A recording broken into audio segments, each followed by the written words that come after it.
আলহামদুলিল্লাহ রব্বিল আলামিন ওয়াল আকিবাতুল লিল মুত্তাকিন ওয়াসসালাতু ওয়াসসালামু আলা সাইয়্যিদিল আশরাফিল আমবিয়া ওয়াল মুরসালিন আম্মা বা'দ। প্রিয় দর্শক, ইসলাম সংযোগের নিয়মিত অনুষ্ঠান ইসলামের দর্পণ যারা দেখছেন আপনাদের সকলকে স্বাগতম ও শুভেচ্ছা। ইসলাম দর্পণে আমি আপনাদের সাথে রয়েছি মৌলানা সোহাইল আহমদ। পুরোটা সময় আপনাদের সাথে থাকব। আজকে ইসলামের দর্পণে আমরা আলোচনা করব রাসূল যুগে সাহাবীরা কিভাবে নামাজ আদায় করতেন। আকিমিস সালাত লিদুলুকিশ শামসি ইলা গাসাকিল লাইলি ওয়া কুরআনাল ফজর ইন্না কুরআনাল ফজরি কানা মাশহুদা। এই আয়াতে আল্লাহ পাক রব্বুল আলামিন 5 ওয়াক্ত নামাজ নাজিল হওয়ার কথা বলেছেন। কোথা থেকে শুরু হবে, কোথা থেকে শেষ হবে, বিস্তারিত তাফসিরের মধ্যে আমরা শুনব। কিন্তু রাসূল যুগের সাহাবীরা যেভাবে নামাজ আদায় করেছেন, আমাদেরকে রাসূল সাল্লাল্লাহু আলাইহি সাল্লাম নামাজের শিক্ষা দিয়েছেন, সল্লু কামা রাআইতুমুনি উসাল্লি, তোমরা আমাকে যেভাবে নামাজ পড়তে দেখো ঠিক সেভাবে তোমরা নামাজ আদায় করো। আমরা যে রাসূলকে অনুসরণ করে নামাজ আদায় করব, মৌলিকভাবে রাসূলের সাহাবী যারা রয়েছেন তাদেরকেই পদাঙ্ক অনুসরণ করে আমরা আমাদের ভবিষ্যৎ জীবনকে নিয়ে যাব এবং আল্লাহ পাক রব্বুল আলামিনের নৈকট্য অর্জন করব। তাই আসুন আজকে আমরা সেই সাহাবীদের ইতিহাস জানব। জাতুর রিকা যুদ্ধে রাসূল সাল্লাল্লাহু আলাইহি ওয়াসাল্লাম বনু গাতফানের সালামা গোত্রের যারা রয়েছিলেন তারা রাসূলুল্লাহ সাল্লাল্লাহু আলাইহি ওয়াসাল্লামের যে মদিনার রাষ্ট্র ইসলামকে এবং এই রাষ্ট্রকে ধ্বংস করার জন্য ষড়যন্ত্র করল। তারা রাসূল সাল্লাল্লাহু আলাইহি ওয়াসাল্লামের এই ইসলামকে ধ্বংস করার জন্য পায়তারা করল। রাসূলের কাছে যখন এই মর্মে সংবাদ এসে বনু সালাবা গোত্র থেকে, বনু গাতফানের উপগোত্র এই বনু সালাবা তারা ইসলামকে চিরতরে মিটিয়ে দেওয়ার জন্য ষড়যন্ত্র করছে, তারা মদিনায় আক্রমণের পরিকল্পনা করছে, এই সংবাদ রাসূল সাল্লাল্লাহু আলাইহি ওয়াসাল্লামের কাছে আসলে পরে তিনি মদিনার গভর্নর নিযুক্ত করলেন হযরত আবু যর গিফারি রাদিয়াল্লাহু তাআলা আনহুকে। তাকে মদিনার গভর্নর নিযুক্ত করে তিনি এই জাতুর রিকা যুদ্ধের অভিমুখে রওনা হলেন। রাসূল সাল্লাল্লাহু আলাইহি ওয়াসাল্লাম সাহাবীদেরকে সাথে নিয়ে হিজরতের 5ম কিংবা 7ম খ্রিস্টাব্দে হিজরিতে, আর খ্রিস্টাব্দ অনুযায়ী হলো 525 কিংবা 27 খ্রিস্টাব্দে রাসূল সাল্লাল্লাহু আলাইহি ওয়াসাল্লাম তার সাহাবীদেরকে নিয়ে যখন জাতুর রিকার দিকে রওনা হলেন, নাখাল নামক জায়গায় তেনারা থামলেন এবং উপনীত হওয়ার পরে দেখলেন যে তার পাশেই রয়েছে শত্রুপক্ষ। তো এই জায়গার জাতুর রিকা নামকরণ করা হলো কেন?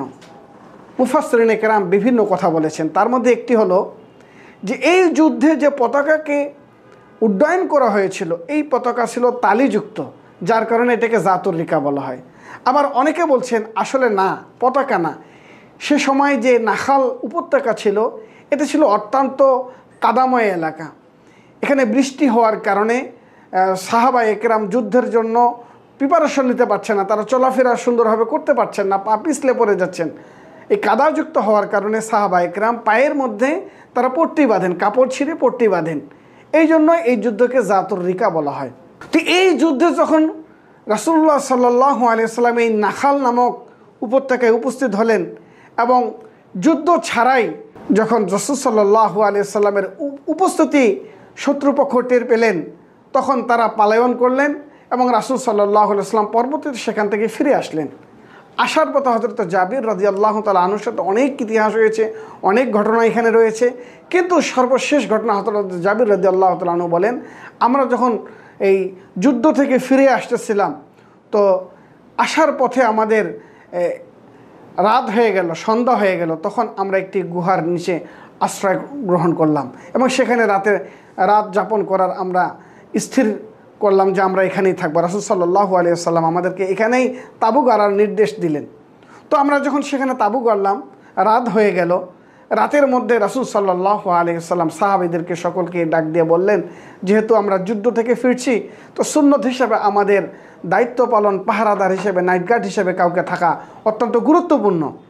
তো রাসূল সাল্লাল্লাহু আলাইহি ওয়াসাল্লাম সবাইকে মতামত দিলেন কে দায়িত্ব পালন করবে। সাহাবীদের মধ্যে অনেকেই দায়িত্ব গ্রহণ করার জন্য রাসূল সাল্লাল্লাহু আলাইহি ওয়াসাল্লামকে বললেন, কিন্তু রাসূল সাল্লাল্লাহু আলাইহি ওয়াসাল্লাম একজন আনসারী এবং একজন মুহাজির সাহাবীকে নির্বাচিত করলেন। এই দুই সাহাবীকে দায়িত্ব দিলেন যে তোমরা রাতে পাহারাদারি করবে, যাতে করে বাকি সমস্ত মানুষ আরামে ঘুমাতে পারে।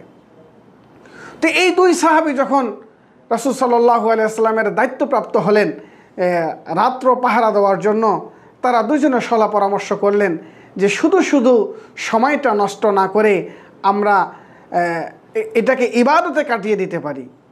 আবার বললেন যে আমরা দুইজন জাগ্রত না থেকে একজন জাগ্রত থাকলেই তো যথেষ্ট হয়ে যায়। এই দুই সাহাবীদের মধ্যে আলোচনা সাপেক্ষে আনসার সাহাবী মুহাজির সাহাবীকে বলল, আপনি ঘুমিয়ে যান, আমি প্রথম প্রহর থাকি, এরপরে আপনি দ্বিতীয় প্রহরে আপনাকে জাগ্রত করলে আপনি দ্বিতীয় প্রহর পাহারা দিবেন। ঠিক তাদের সলা পরামর্শ অনুযায়ী তারা দায়িত্ব পালন করতেছিলেন।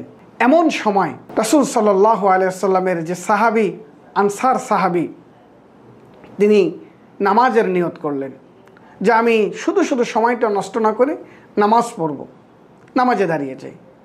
পথে মধ্যে একটি ঘটনা ঘটে গিয়েছিল, সেটা হলো জাতুর রিকা থেকে যখন রাসূল সাল্লাল্লাহু আলাইহি ওয়াসাল্লাম এবং সাহাবীরা ফিরে আসতেছিলেন, মুশরিক এক মহিলার কোনো এক সাহাবা তিরস্কার এবং ভর্ৎসনা করেন। ওই মহিলা তার স্বামীর কাছে গিয়ে নালিশ করেন। মহিলা ছিলেন অত্যন্ত সম্ভ্রান্ত পরিবারের।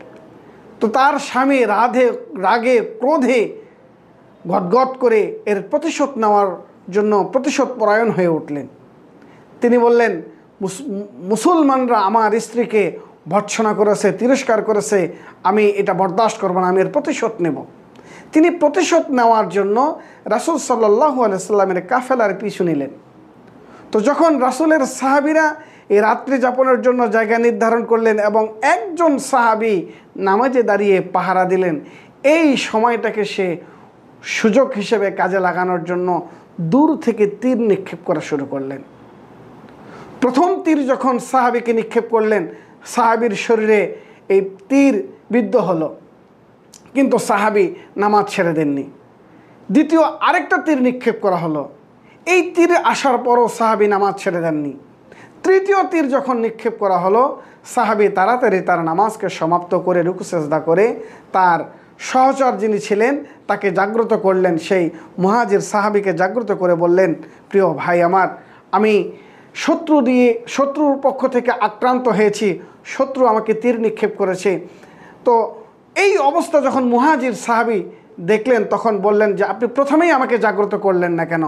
তিনি বললেন, আমি নামাজের মধ্যে এমন একটি সূরা আরম্ভ করেছিলাম, এত মজা আর এত স্বাদ অনুভব করতেছিলাম, এই মজা আর স্বাদ আমি অন্য কোনো সময় আর পাইনি। তাই আমি চাচ্ছিলাম নামাজটাকে শেষ করে আপনাকে জাগ্রত করি। আবার এও আশঙ্কা হচ্ছে হয়তো শত্রুপক্ষ আমাকে মেরে ফেলতে পারে, শাহাদাত শহীদ করতে পারে। আমি যদি শহীদ হয়ে যাই তাহলে রাসূলের অন্যান্য সাহাবীদের জীবনের উপর হুমকি আসতে পারে এবং রাসূলুল্লাহ সাল্লাল্লাহু আলাইহি ওয়াসাল্লামের জীবনের উপর হুমকি আসতে পারে। এই কারণে আমি দ্রুত নামাজ শেষ করে আপনাকে জাগ্রত করলাম। তো প্রিয় দর্শক, রাসূলুল্লাহ সাল্লাল্লাহু আলাইহি ওয়াসাল্লামের সাহাবীরা নামাজে কি পরিমাণ গুরুত্ব দিতেন এবং কি পরিমাণ খুশি খুজুর সাথে তারা নামাজ পড়তেন। তারা এই সূরা পড়তেছেন, অথচ এই সূরার মধ্যে একটি স্বাদ অনুভব করতেছেন। আজকে আমরা যারা নামাজ আদায় করি, আমরা কি আমাদের নামাজের মধ্যে সেই স্বাদ অনুভব করতে পারি? তাই আসুন আমরাও সেই সাহাবায়ে কেরাম আজমাইনদের পদঙ্ক অনুসরণ করি। যদি আমরা খুশু খুজুর সাথে আমরা আমাদের নামাজকে আদায় করতে পারি, তাহলে আল্লাহ পাক রব্বুল আলামিন বলেছেন, কদ আফলাহাল মুমিনুন। এই যে মমিন সফল হয়ে যাবে। মমিন কারা? মমিনের অনেক গুণাগুণ রয়েছে, তার মধ্যে অন্যতম হলো যারা খুশু খুজুর সাথে তাদের নামাজকে আদায় করে, সেই ব্যক্তিই হলো মমিন। প্রিয় দর্শক, আপনারা যারা এতক্ষণ থেকে ইসলামের দর্পণ দেখছেন, আপনাদের সকলকে আবারও মোবারকবাদ এবং স্বাগত জানিয়ে আগামী প্রোগ্রাম দেখার জন্য স্বাগত জানিয়ে আজকে এখানেই আমাদের প্রোগ্রাম শেষ করছি। আসসালামু আলাইকুম ওয়া রাহমাতুল্লাহি ওয়া বারাকাতুহু।